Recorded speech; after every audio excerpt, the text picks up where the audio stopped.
नमस्कार। आज हम लेकर आए हैं कक्षा 10 हिस्ट्री के चैप्टर 1 यूरोप में राष्ट्रवाद का उदय प्रश्नोत्तर। यह आपके परीक्षा की तैयारी के लिए बेहद उपयोगी है। ये क्वेश्चन आंसर पेपर फॉर्मेट को ध्यान में रखकर कराए जा रहे हैं। सबसे पहले करते हैं एक शब्द उत्तर वाले प्रश्न जो कि एग्जाम में 1 नंबर के आते हैं। Let us begin with the one-word answer questions, which carry 1 mark in the exam. प्रश्न नंबर 1 है, फ्रांस की क्रांति किस वर्ष हुई थी? In which year did the French Revolution take place? इसका उत्तर है 1789।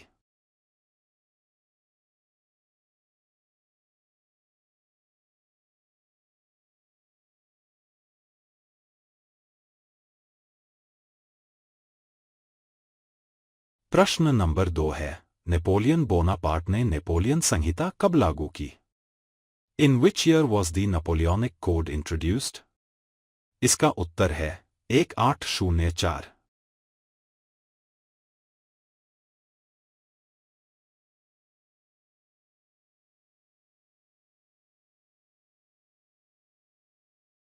प्रश्न नंबर 3 है, यंग इटली संगठन की स्थापना किसने की?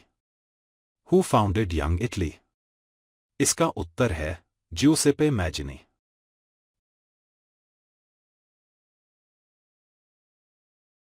प्रश्न नंबर 4 है, जर्मनी के एकीकरण का नेतृत्व किसने किया? Who led the unification of Germany? इसका उत्तर है ऑटो वॉन बिस्मार्क।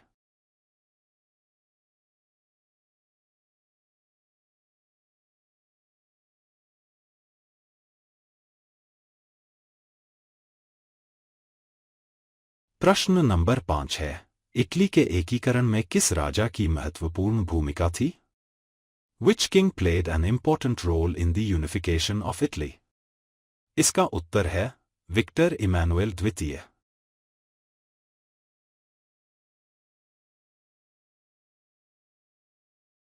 प्रश्न नंबर 6 है, यूरोप का बीमार व्यक्ति किसे कहा जाता था? Question number 6, Which empire was known as the sick man of Europe? इसका उत्तर है ऑटोमन साम्राज्य।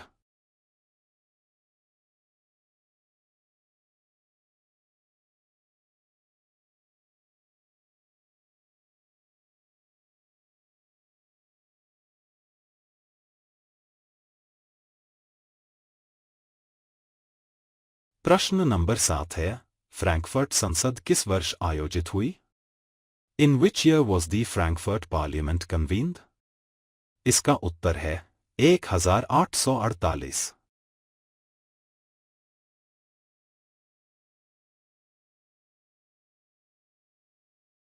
प्रश्न नंबर 8 है, रक्त और लौह ब्लड एंड आयरन की नीति किसने अपनाई? Who adopted the policy of blood and iron? इसका उत्तर है ऑटो वॉन बिस्मार्क।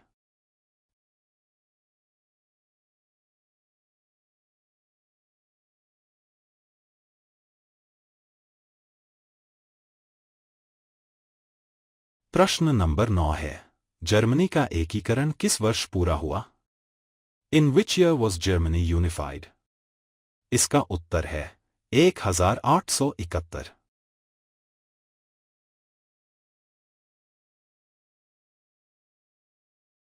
प्रश्न नंबर 10 है, इटली का एकीकरण किस वर्ष पूरा हुआ? In which year was Italy unified? इसका उत्तर है 1870।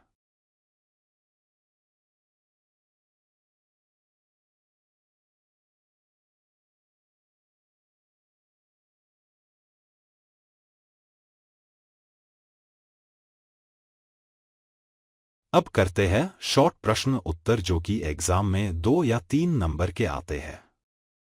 Now, let us look at short answer questions, which typically carry 2 or 3 marks in the exam. प्रश्न नंबर 11 है, उदारवाद लिबरलिज्म से आप क्या समझते हैं? What do you understand by liberalism? इसका उत्तर है उदारवाद लिबरलिज्म का अर्थ लोगों की स्वतंत्रता और समानता पर आधारित विचारधारा से है। Liberalism is an ideology based on liberty and equality. इसके प्रमुख उद्देश्य थे। इट्स मेन ऑब्जेक्टिव्स वर: 1. सभी नागरिकों के लिए समान कानून, इक्वालिटी बिफोर लॉ। 2. व्यक्तिगत स्वतंत्रता की रक्षा, कॉन्स्टिट्यूशनल गवर्नमेंट। 3. संविधान द्वारा शासन, रिप्रेजेंटेटिव गवर्नमेंट। 4. प्रतिनिधि सरकार की स्थापना। It also supported free trade.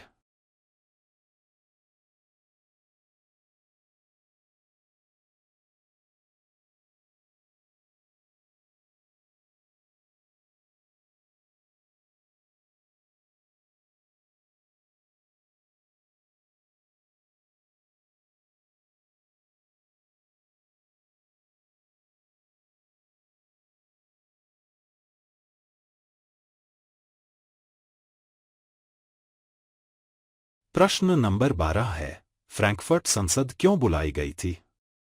Why was the Frankfurt Parliament convened? इसका उत्तर है, फ्रैंकफर्ट संसद 1848 में बुलाई गई। The Frankfurt Parliament was convened in 1848. इसका उद्देश्य था। Its objectives were: जर्मनी का एकीकरण, The unification of Germany. लोकतांत्रिक संविधान बनाना, ड्राफ्टिंग डेमोक्रेटिक कॉन्स्टिट्यूशन. संवैधानिक राजतंत्र स्थापित करना, एस्टैब्लिशिंग कॉन्स्टिट्यूशनल मोनार्की. नागरिक अधिकारों की रक्षा करना, प्रोटेक्टिंग सिविल राइट्स। प्रशा के राजा ने संविधान स्वीकार करने से इनकार कर दिया, जिससे यह प्रयास असफल हो गया। The king of Prussia refused to accept the constitution, causing the attempt to fail.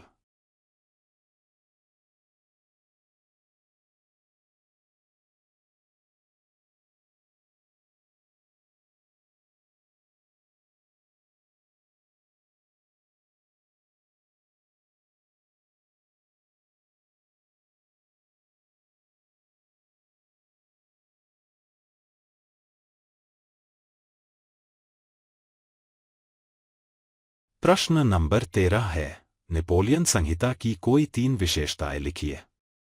Mention any 3 features of the Napoleonic code 1804। इसका उत्तर है: 1. कानून के समक्ष समानता स्थापित की गई, इक्वालिटी बिफोर लॉ। 2. जन्म पर आधारित विशेषाधिकार समाप्त किए गए, abolition of privileges based on birth. 3. संपत्ति के अधिकार को सुरक्षित किया गया, प्रोटेक्शन ऑफ प्रॉपर्टी राइट्स। 4. प्रशासनिक व्यवस्था को सरल बनाया गया, simplified administrative system.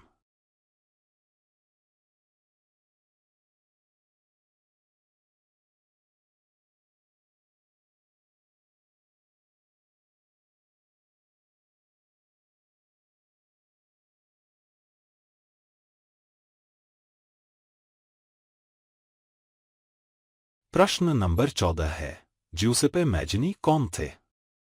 Who was Giuseppe Mazzini? इसका उत्तर है, एक इटली के महान राष्ट्रवादी नेता थे। He was an Italian nationalist. 2. उन्होंने यंग इटली संगठन की स्थापना की, फाउंडर ऑफ यंग इटली। 3. उनका उद्देश्य इटली का एकीकरण था, worked for the unification of Italy. 4. उन्होंने लोकतांत्रिक गणराज्य की स्थापना का समर्थन किया, सपोर्टेड डेमोक्रेटिक रिपब्लिक।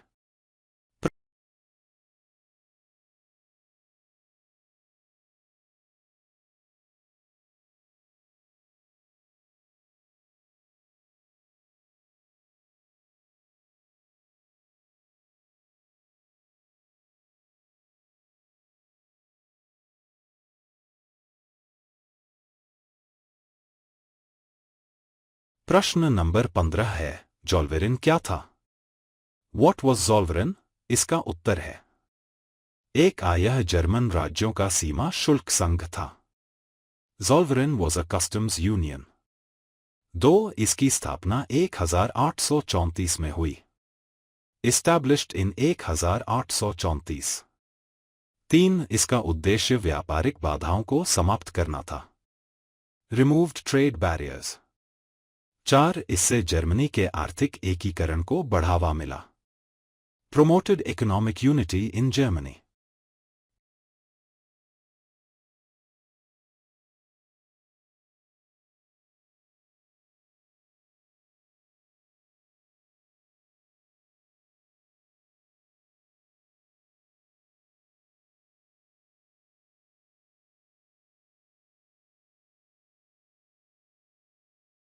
प्रश्न नंबर 16 है. यूनान, ग्रीस के स्वतंत्रता संग्राम का महत्व लिखिए. Explain the significance of the Greek War of Independence. इसका उत्तर है. 1. यूनान ने ऑटोमन साम्राज्य के विरुद्ध संघर्ष किया. Greece fought against Ottoman rule. 2. पूरे यूरोप में राष्ट्रवाद की भावना मजबूत हुई. Strengthened nationalism in Europe.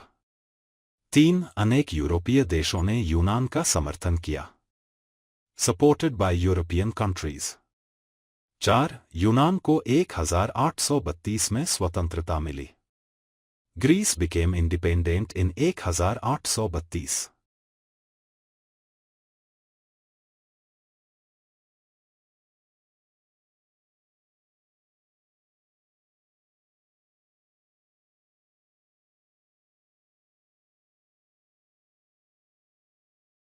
प्रश्न नंबर 17 है. रोमांटिकवाद क्या था? What was romanticism? इसका उत्तर है. 1. यह सांस्कृतिक आंदोलन था. Romanticism was a cultural movement. 2. इसने राष्ट्रवाद की भावना को बढ़ावा दिया. Promoted nationalism. 3. लोक संस्कृति और लोक भाषा को महत्व दिया गया. Encouraged folk culture and language. 4. कला, साहित्य और संगीत के माध्यम से राष्ट्रीय भावना जागृत की गई. Inspired people through art and literature.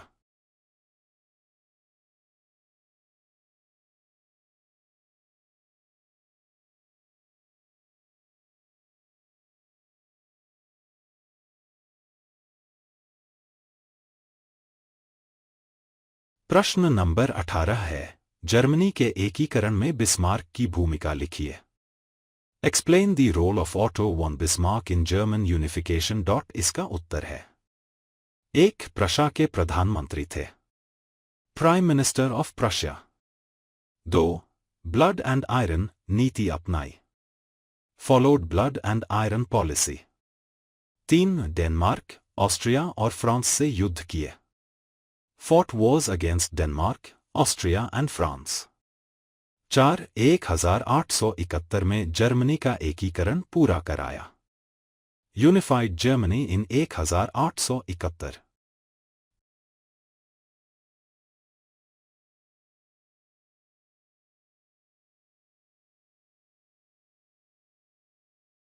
प्रश्न नंबर 19 है. इटली के एकीकरण में कावूर की भूमिका बताइए. Explain the role of Cavour in the unification of Italy. इसका उत्तर है. 1. सार्डिनिया पिडमोंट के प्रधानमंत्री थे. Prime Minister of Sardinia Piedmont. 2. कूटनीति का सफल उपयोग किया. Used diplomacy. 3. फ्रांस की सहायता प्राप्त की. Took help from France. 4. Italy के एकीकरण में महत्वपूर्ण योगदान दिया. Played major role in Italian unification.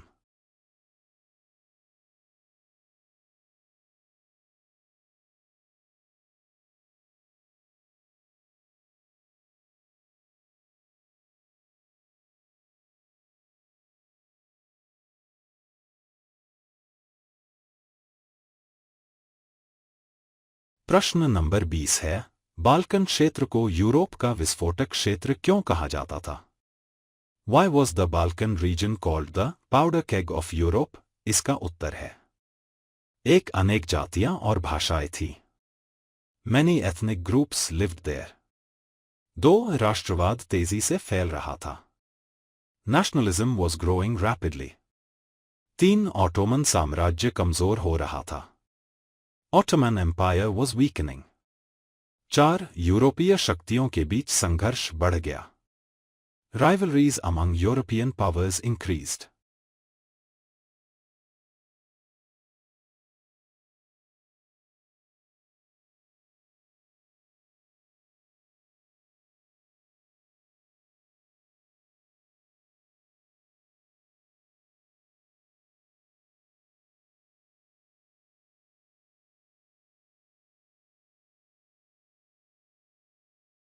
अब करते हैं लॉन्ग प्रश्न उत्तर जो कि एग्जाम में 5 नंबर के आते हैं। Now let us address the long answer questions which carry 5 marks in the exam. प्रश्न नंबर 21 है, फ्रांस की क्रांति ने यूरोप में राष्ट्रवाद के विकास में किस प्रकार योगदान दिया? How did the French Revolution contribute to the growth of nationalism in Europe? इसका उत्तर है 1789 की फ्रांसीसी क्रांति आधुनिक राष्ट्रवाद के विकास की शुरुआत मानी जाती है। इस क्रांति ने स्वतंत्रता, समानता और बंधुत्व के विचारों का प्रसार किया तथा लोगों में राष्ट्रीय एकता की भावना विकसित की। The French Revolution of 1789 marked the beginning of modern nationalism in Europe. It spread the ideals of liberty, equality and fraternity and inspired people to build nation-states. फ्रांसीसी क्रांति के प्रमुख परिणाम Major results of the फ्रांसीसी क्रांति के प्रमुख परिणाम Major results of the French Revolution. France में निरंकुश राजतंत्र का अंत हुआ। Absolute monarchy came to an end in France. नागरिकों को समान अधिकार प्राप्त हुए। Citizens were granted equal rights. सामंतवाद तथा जन्म पर आधारित विशेषाधिकार समाप्त किए गए। Feudalism and birth-based privileges were abolished. राष्ट्र को जनता की सामूहिक पहचान के रूप में स्वीकार किया गया। The nation was recognized as the collective identity of its people. राष्ट्रीय ध्वज, तिरंगा, राष्ट्रगान और राष्ट्रीय प्रतीकों का प्रयोग शुरू हुआ। The national flag, tricolor, national anthem and national symbols began to be used. एक समान कानून और प्रशासनिक व्यवस्था लागू की गई। A uniform system of laws and administration was introduced. इन विचारों का प्रभाव पूरे यूरोप के देशों पर पड़ा। These ideas influenced countries across Europe.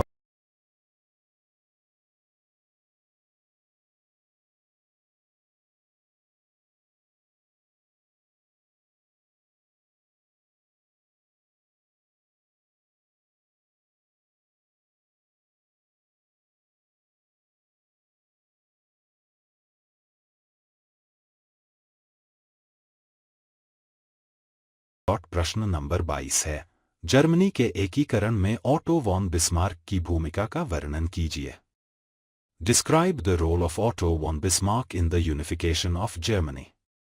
इसका उत्तर है 19वीं शताब्दी में जर्मनी अनेक छोटे छोटे राज्यों में विभाजित था। ऑटो वॉन बिस्मार्क के नेतृत्व में इन राज्यों का सफलतापूर्वक एकीकरण हुआ। In the 19th century, Germany was divided into many small states. Under the leadership of Otto von Bismarck, these states were successfully unified. Bismarck Prussia का प्रधानमंत्री था। Bismarck was the Prime Minister of Prussia. उसने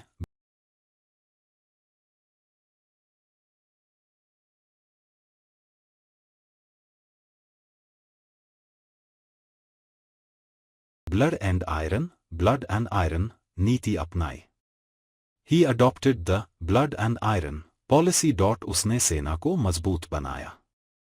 He strengthened the army. उसने Denmark 1864, Austria 1866 और France 1870-71 के विरुद्ध युद्ध किए। He fought wars against Denmark 1864, Austria 1866 and France 1870-71। युद्धों में विजय के बाद अधिकांश जर्मन राज्यों को एकजुट किया।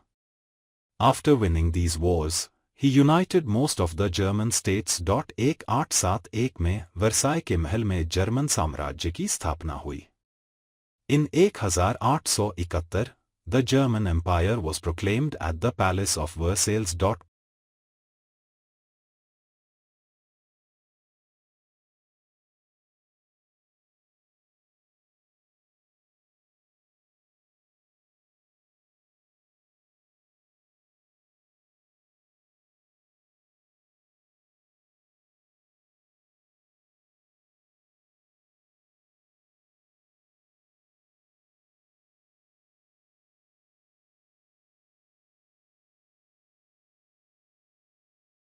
प्रश्न नंबर 23 है, इटली के एकीकरण में मैजिनी, कावूर और गैरिबाल्डी की भूमिका का वर्णन कीजिए।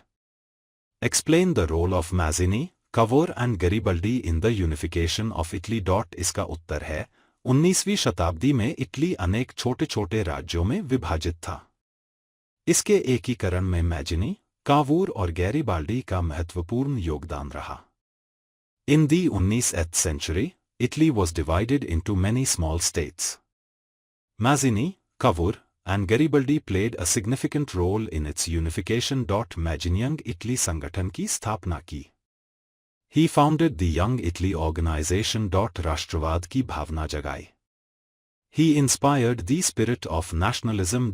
लोकतांत्रिक गणराज्य का समर्थन किया। He supported the idea of a democratic republic.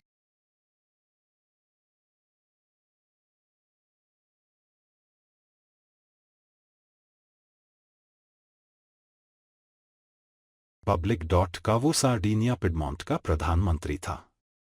He was the Prime Minister of Sardinia Piedmont. France की सहायता प्राप्त की। He secured the support of France. कूटनीति के माध्यम से उत्तरी इटली का एकीकरण कराया। He unified northern Italy through diplomacy. Garibaldi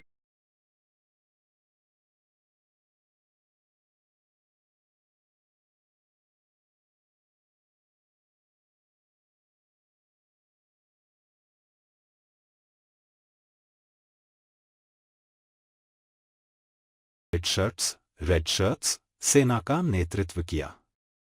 He led the Red Shirts Army. दक्षिणी इटली पर विजय प्राप्त की। He conquered southern Italy.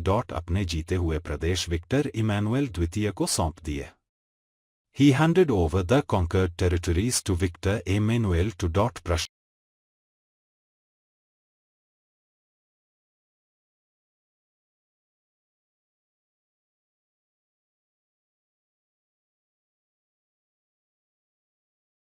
Number 24 है। नेपोलियन संहिता की प्रमुख विशेषताओं तथा उसके प्रभावों का वर्णन कीजिए। Explain the main features and impact of the Napoleonic code. 1804। इसका उत्तर है 1804 में नेपोलियन बोनापार्ट ने नेपोलियन संहिता लागू की।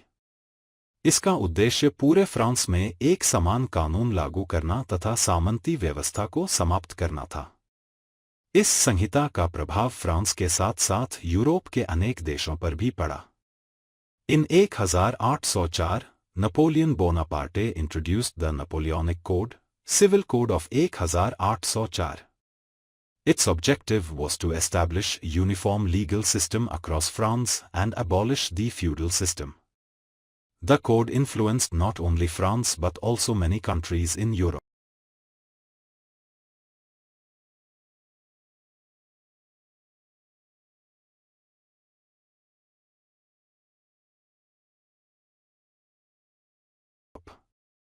नेपोलियन संहिता की प्रमुख विशेषताएं। Main features of the Napoleonic code. कानून के समक्ष सभी नागरिकों को समान माना गया। All citizens were considered equal before the law. जन्म के आधार पर मिलने वाले विशेषाधिकार समाप्त कर दिए गए। Privileges based on birth were abolished. निजी संपत्ति के अधिकार को कानूनी सुरक्षा प्रदान की गई। The right to private property was given legal protection. पूरे देश में एक समान कानून और प्रशासन लागू किया गया। A uniform system of laws and administration was introduced throughout the country.